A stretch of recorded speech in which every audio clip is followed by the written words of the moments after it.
I'm using this to get my homework done.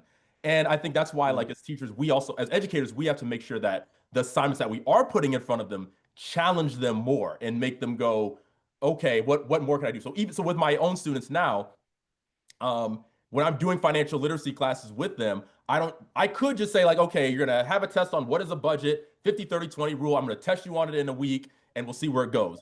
Instead, I say, you are now all going to take the same Google internship that I have, and you have to decide how you're going to structure your budget living in New York on $23 an hour for 2 months. How are you going to live in New York? That's your project. And so great, use AI if you want to, like that's fine. But at the end of the day, at the end of the week, you're gonna have to come to me and defend your, living situation. I'm gonna ask you, like, how are you gonna get from, get to, lower Manhattan and you live all the way in New Brunswick, New Jersey?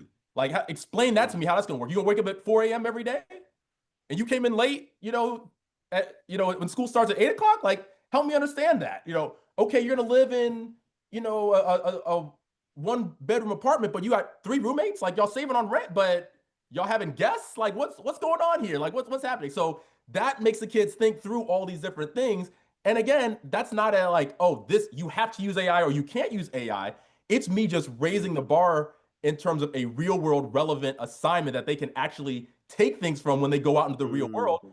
And AI just will enhance that if they so choose to use it. So that's what I encourage teachers and principals and school leaders and everything to do. So I have a keynote that I'm speaking to a bunch of teachers in Michigan on Wednesday, and that's like kind of the things that I tell them to do. How do we raise the bar in terms of what we ask for kids so that they're prepared for the real world, and so that AI can only enhance what they're doing. That's really interesting, and that speaks to this idea that AI is gonna raise the bar for everybody in terms of productivity expectations, which takes me to Miss Boone. I'll let you do the honors of getting the last word. I talked just yesterday to a friend of mine who is he's Gen X, and he was a marketing executive, and he just lost his job, and he was trying to figure out what the next move was going to be.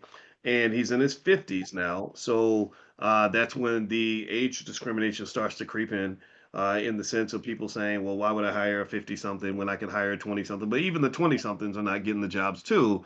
If you look at the data, college graduates are not being hired at the rate that they were being hired before.